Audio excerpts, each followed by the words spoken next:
লোকসভা নিৰ্বাচন কাইলৈ প্ৰথম পৰ্যায়ৰ ভোটগ্ৰহণ সাজু হৈ উঠিছে শিৱসাগৰ নিৰ্বাচনী জিলা।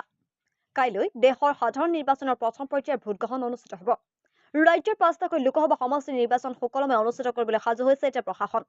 শিৱসাগৰতো নিৰ্বাচন সুকলমে অনুষ্ঠিত কৰিবলৈ জিলা প্ৰশাসনৰ তৎপৰতা দেখা গৈছে। শিৱসাগৰ নিৰ্বাচনী জিলাৰ অন্তৰ্গত শিৱসাগৰ আৰু ডিমৌ এই দুই বিধানসভা সমষ্টি সুকলমে নিৰ্বাচন অনুষ্ঠিত কৰিবৰ বাবে সাজু জিলা আৰু আৰক্ষীৰ প্ৰশাসন। শিৱসাগৰৰ ২৬৯টা ভোটকেন্দ্ৰ আৰু ডিমৌ সমষ্টিৰ ২১২টা মুঠ ৪৮১টা ভোটকেন্দ্ৰত নিৰ্বাচনী কাম সম্পন্ন কৰিবৰ বাবে নিয়োগ কৰা হৈছে ২০০০ৰো অধিক বিষয়া কৰ্মচাৰী।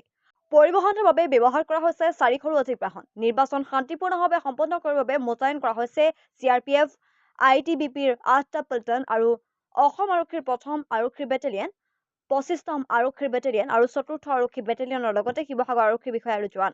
শিৱসাগৰ জিলাত যাতে ১০০%ৰ ওচৰত ভোট নিশ্চিত হয় তাৰ বাবে আশা প্ৰকাশ কৰিছে জিলা আয়ুক্তই।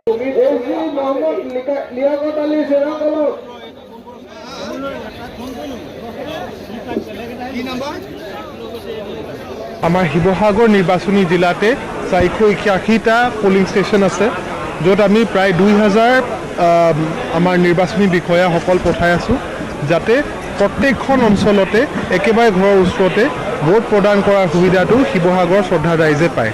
আমি আপোনালোকৰ যোগেদি আহ্বান জনাব খুজিছোঁ যে প্ৰত্যেকজন যাতে ঘৰৰ পৰা ওলাই আহি অহা কাইলৈ ৰাতিপুৱা ৭টাৰ পৰা সন্ধিয়া ৫টাৰ ভিতৰতে ওলাই আহি ভোটটো দিয়ে।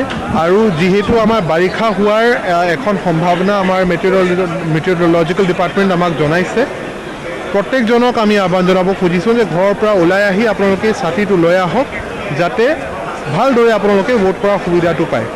আৰু আপোনালোকৰ যোগেদি মই ৰাইজক সেইটো জনাব খুজিছোঁ যে লগতে আমাৰ নিৰাপত্তাৰ ভালদৰে ব্যৱস্থা এবাৰ কৰা হৈছে।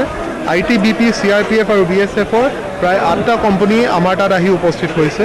তাৰ লগতে 1st Assam police battalion, 4th আৰু 25th আছাম পুলিচ বেটেলিয়নৰ বহুতকেইটা কোম্পানী আমাৰ প্ৰত্যেকখন চেণ্টাৰত উপস্থিত থাকিব। আৰু তাৰ লগতে ছেক্টৰ আৰু জোনেল অফিচাৰৰ লগত আমাৰ আৰক্ষী বাহিনীটো গোটেই জিলাতে ঘূৰি থাকিব, যাতে একেবাৰে নিষ্পক্ষভাৱে সেই নিৰ্বাচনী প্ৰক্ৰিয়াটো আমি সম্পূৰ্ণ কৰি দিব পাৰিম।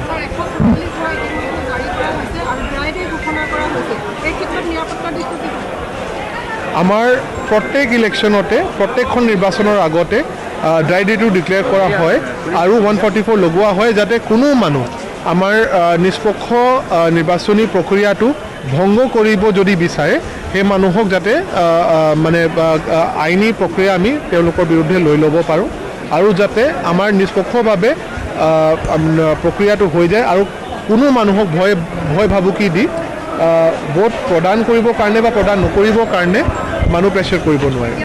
শিৱসাগৰৰ পৰা আমিনুৰ ৰহমানৰ ৰিপৰ্ট, সংবাদ 365।